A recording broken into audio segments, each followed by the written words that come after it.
Peggy 18.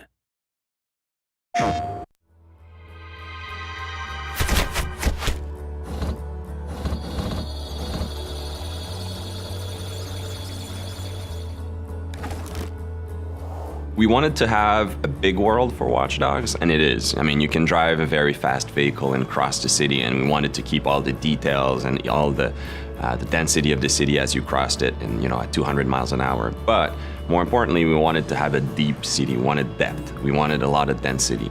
If you go in any street corner in Chicago or in a major city, there's a lot of things happening around you, and we want to preserve all of that within Watch Dogs. Make sure that the city reacts to everything you're doing, and that we preserve that detail that is so unique to a modern city in North America. So at the heart, it's the same game's vision, right? We're starting from a vision, and then Disrupt is a very scalable technology, very scalable game engine. So what we're doing is we're preserving the game experience, but if you play Watch Dogs on the PlayStation 4, we want to make sure that we use all of the console's capability. So all the game spiller we're able to make longer and stronger. All of the details in the game we're able to push forward. We have more details, more immersion. We're able to increase connectivity, increase the density of things. So it's the same game experience, but basically magnified on the PlayStation 4. It's not just the capacity of new machinery, it's also the capacity of players to create, to interact, to socialize. So when we started to talk about Watch Dogs to Sony, they got it immediately. It is the players and their behavior that will actually bring what next gen actually means.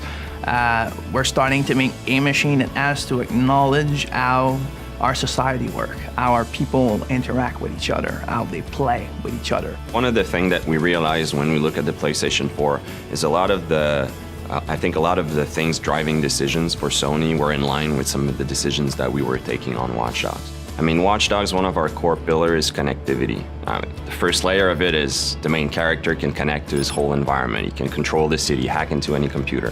But the game itself, we're applying it to the game. So the game is connected in many ways. So we want the player to be able to connect to Watch Dogs even through his mobile, be able to play directly with people who are on their console, who are on their PlayStation 4, even if he's on the bus.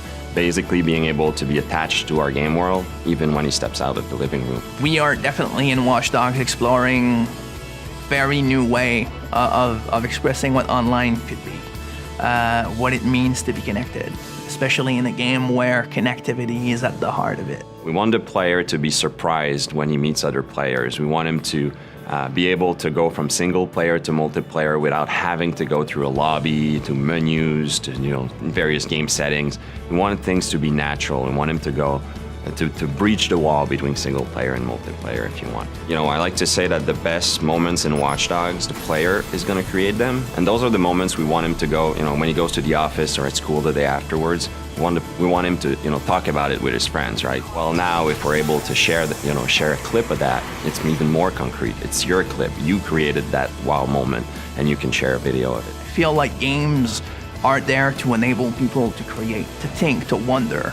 It's a lot more than just pressing buttons. Like, people need to never forget that when the player plays a game, his brain is extremely active, and he should be creating and filling the gaps as he plays. And I think that new machines like the PS4, their job is always to recognize that and give more power for a reason, like just provide more possibilities so that we can constantly grow that form of entertainment and make it better.